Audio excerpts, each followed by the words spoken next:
Good evening. In case you are going to miss any of Beowulf, I decided to make two videos. One will be what we did in class on Wednesday, and the second will be what we do in class and then beyond on Friday, because if we don't finish in class, the rest will be assigned as homework. So let me get to my accompanying PowerPoint and start out with some background. I can actually put it in presentation mode because I don't have to deal with the projector. Yay! Okay, so these are some of my side notes for understanding and discussing it as we go through it. I'll vary between reading it and then coming to this. So some background information. First, oh, wait, I don't want it to go by itself. Okay. First, I want to give you some background on Beowulf's world. You need to know that Beowulf is the hero of this story. Grendel is the monster. And this story takes place in Denmark. It comes from the oral storytelling tradition. And so when the people from Denmark settled other areas and they moved to good old England, they brought the story with them. And so it's actually the Anglo-Saxons who came to be in England who claim Beowulf as theirs, but it is set in Denmark and it has Danes and Geats as the characters. So I'm classifying it as a story from Denmark. Anyway, at this point in time, enough missionaries had gone out around the world that Christian values were beginning to mold behavior, and it had become more and more prevalent to recognize God was in people's lives and working with them and being their savior. While at the same time there still existed a number of pagan beliefs in witches and demons. And yes, as Christians we believe the devil is very real, but not quite in the same way that pagans do, where they're filled with this sense of fear and lack of control, whereas we know that the devil is out there, but we can pray that God will strengthen us and help us to find the words to combat the forces of evil and so on. So I don't think we feel the same kind of fear, like I always have to be looking over my shoulder, maybe we should, as these people did back in this time period before they really saw Jesus as their savior and the Holy Spirit as living in them and helping them. So there were many superstitions, and these still exist today. You know, the black cats walking under a ladder, all these things. And beliefs in monsters, that if you went outside at night, something was going to grab you and drag you down to the deep. Witches and dragons and other legendary creatures, like we saw the werewolf in the Lay of the Werewolf from France. It's close to that time period.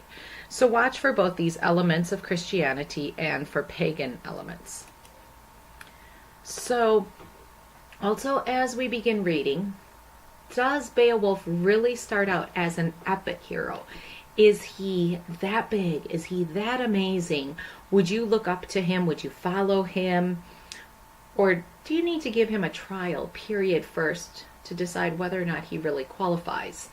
As we look at it, it almost seems like he's looking out for himself, number one. He wants to be the best and show that he is the best, and maybe puts men at risk doing so in trying to secure his fame and fortune, versus does he ever evolve to a leader who says, my life is not so important, I'm going to sacrifice myself for my people? Does he make that change? Because humility initially during this time period of the story is not a noble characteristic, and instead it's this idea that I am the best and I can brag the most about everything I've done, which I think, given the Christian influences, humility comes into play more later and as societies became more Christian. So just kind of think about that. And the first part of this in our books is called The Wrath of Grendel. But before we actually start, it is translated by Burton Raffle. This is not the only translation there is.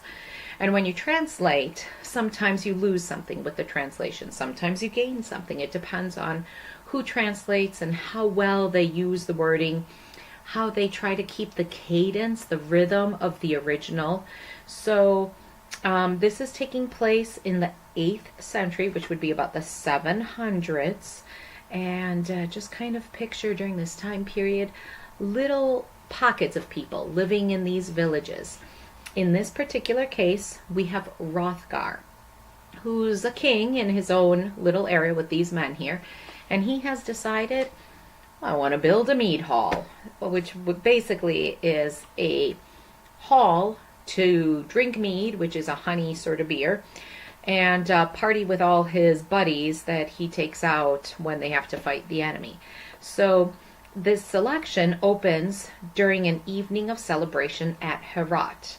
They name their mead hall. It's Herat. Kind of like people will say, I'm going down to the bar, whatever bar is closest, and they all have names, so similar. I'm going out to Herat tonight. This is the banquet hall of the Danish king, Hrothgar. And we get this contrast built in here. We get some description of Herat, and then we get some description of Grendel's bog where he lives. And it kind of goes back and forth. So we have the people gathered around, lighthearted, celebrating, having fun, and this monster in the dark, in the deep. All right, so let me see what my next slide is, if I want to say anything else. Okay, I'm going to actually go back from there. Okay, the Wrath of Grendel. A powerful monster living down in the darkness, growled in pain. Impatient as day after day, the music rang loud in the hall, the harps rejoicing, call and the poets' clear songs, sung of the ancient beginnings of us all, recalling the Almighty, making the earth, shaping these beautiful plains marked off by oceans, then proudly setting the sun and moon to glow across the land and light it. All right, if you were attentive, already we have the monster in the deep, and being angry and being in pain and not liking to hear these songs. And guess what their songs about? They're songs about God creating the world. Who's not going to like that kind of song? The devil. And so we see this connection between our monster Grendel and the devil, because he's like, oh no, they're singing about God again. Yuck. Okay, so continuing on at line 11, the corners of the earth were made lovely with trees and leaves, made quick with life, with each of the nations who now move on its face. And then as now, warriors sang of their pleasure. So Hrothgar's men lived happy in this hall, till the monster stirred. That demon, that fiend, Grendel, who haunted the moors, the wild marshes, and made his home in a hell. Not hell, but earth. He was spawned in that slime, conceived by a pair of those monsters born of Cain. Murderous creatures banished by God, punished forever for the crime of Abel's death. All right, we're getting a more complete picture of Grendel, and that's my next slide. If you look at lines 15 through 23, and actually, if you've got your book, take a look. We've got a number of words that jump out that show us how evil he is. So hell, and that he's in hell, but it's a hell here on earth. So that's very interesting that the poet clarifies that for us. Spawned, you might think of something disgusting spawning, because that's how the sci-fi movies have kind of shown aliens, they're spawning. Slime, I know some of you might like that, but slime, ugh.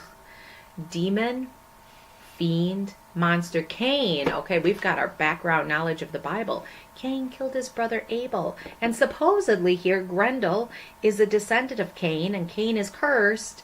So, against mankind. And then, of course, down in the darkness. Another word we could add, this wasn't mentioned in class. I filled this in with words that people pulled out in class.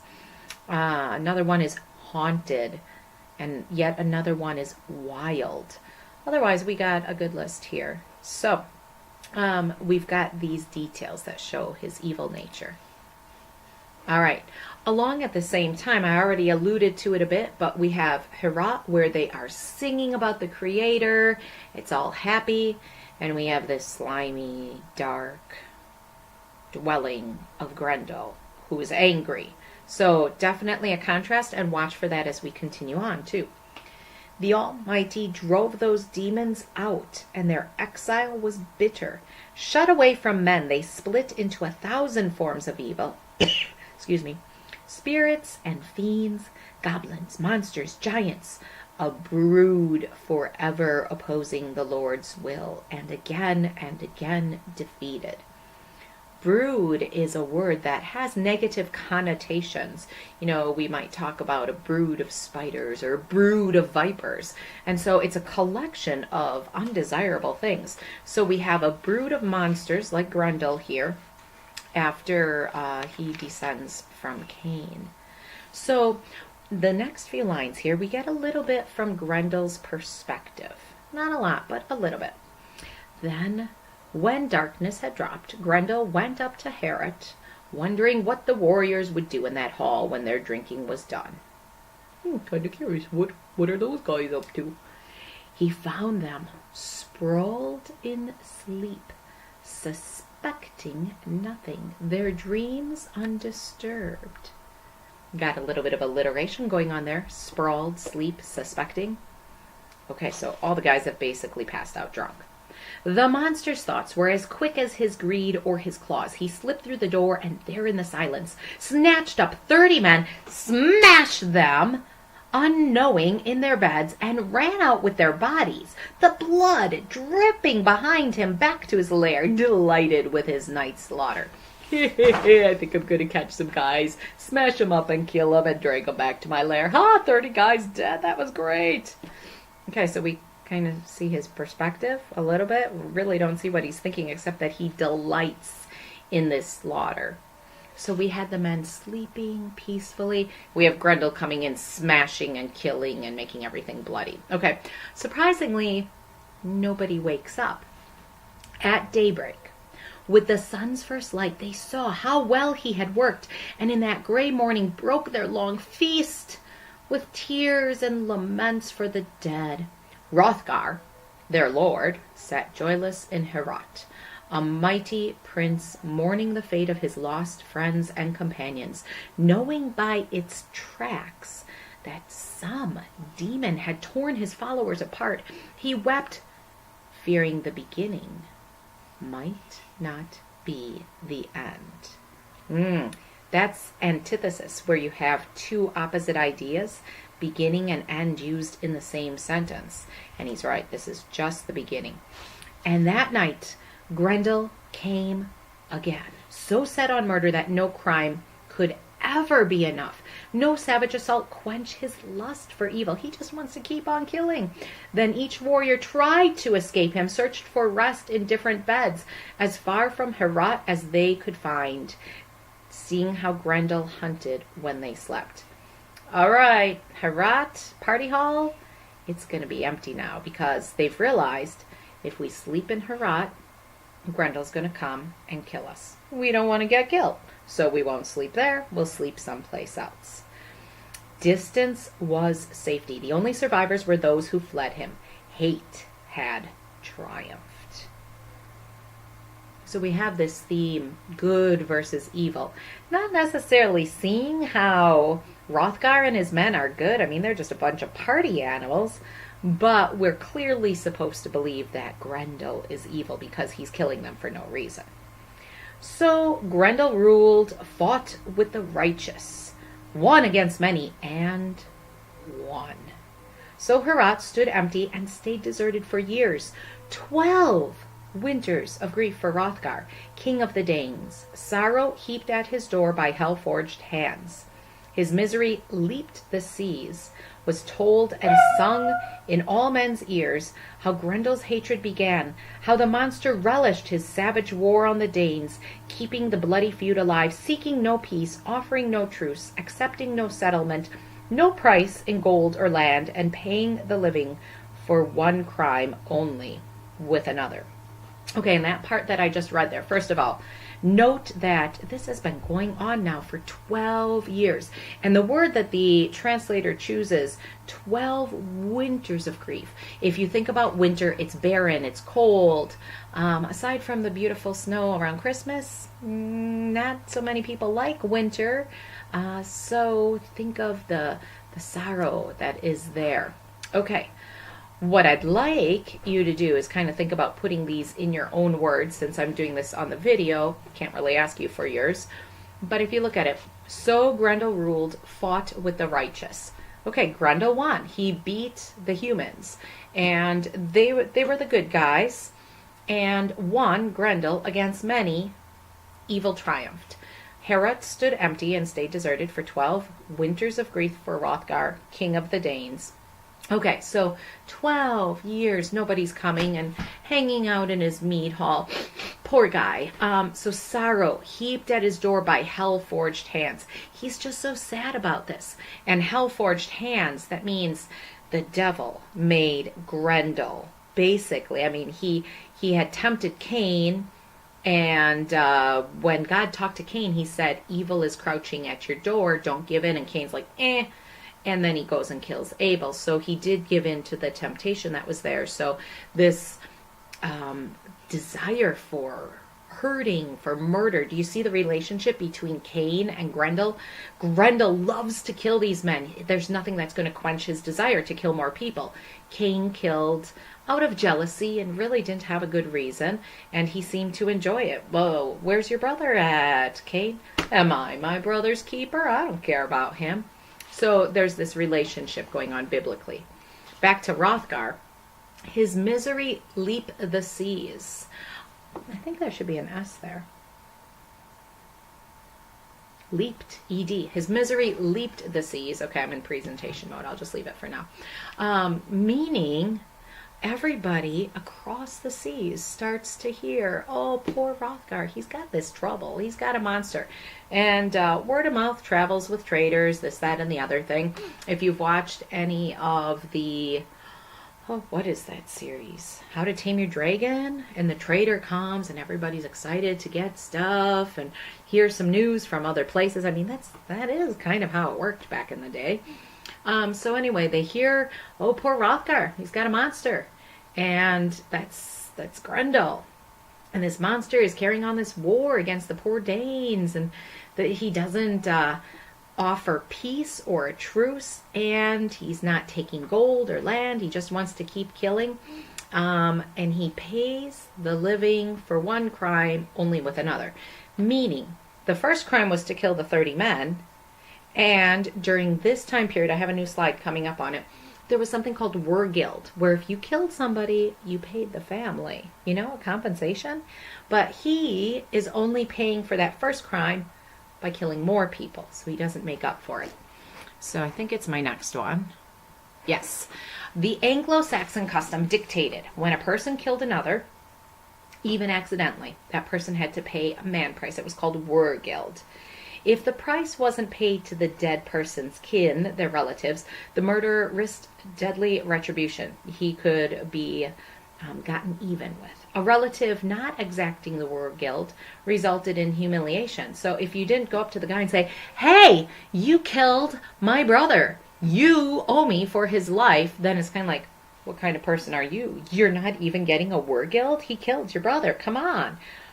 So Grendel doesn't pay the wergild, so this makes Hrothgar look bad. He just commits more murders. And actually, I don't know if you studied this when you did Old Testament, but in Numbers 5 through 10, and Numbers 35, they talk about these cities of refuge. It says if you were guilty of unintentional manslaughter, you could go to this city and escape blood revenge. So I'm thinking, okay, biblical times, how did you accidentally kill someone? What, are you like on top of a mountain and you kick a stone and the stone starts a landslide and all these rocks fall down and boom, you bury some guy that you didn't know was below you, but really technically it's your fault? Or are you working out in the field, cutting something, and then part of your hoe flies off and hits somebody in the head and kills them? I mean, accidental murder is kind of tricky to arrange here. Anyway, that does spell out the difference between willful and unintentional murder in this chapter.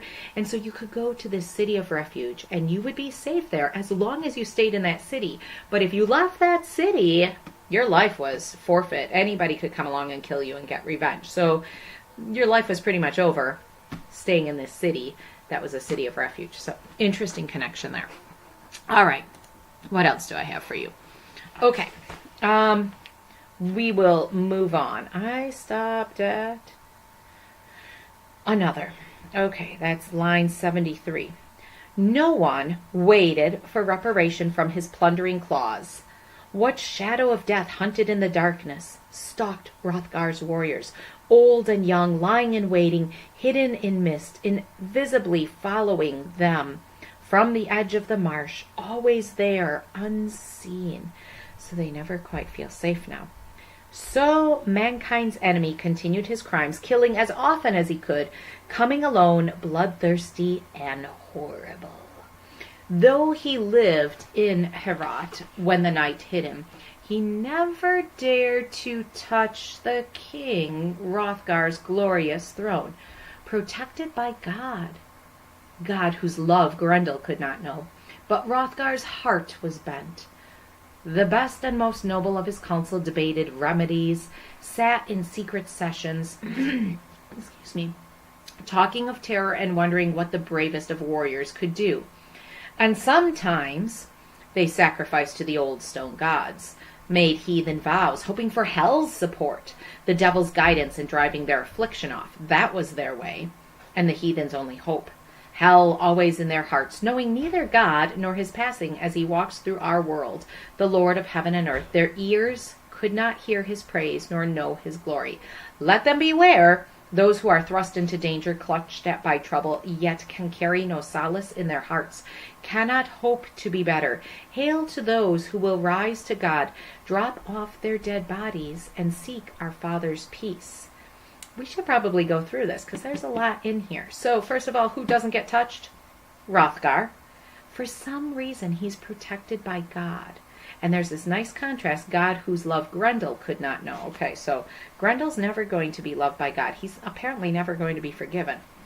What two things does Hrothgar do in terms of the Grendel problem? Well, he debates remedies in secret sessions, talks of terror, wonders what the bravest warriors could do, and excuse me, he sacrificed to the old stone gods, and he made heathen vows. Well, clearly that's not working for him. He has kind of given up on God helping them, so he tries to find support from the devil. The devil driving their affliction off.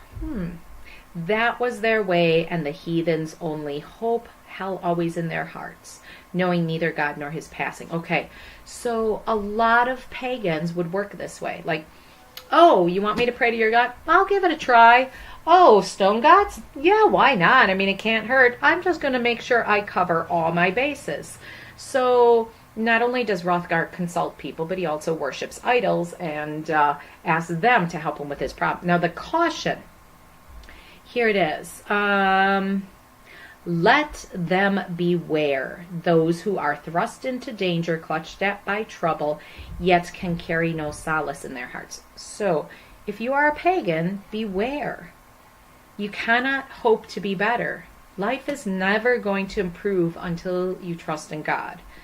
Hail to those, good for you, those who will rise to God, those of you who are believers.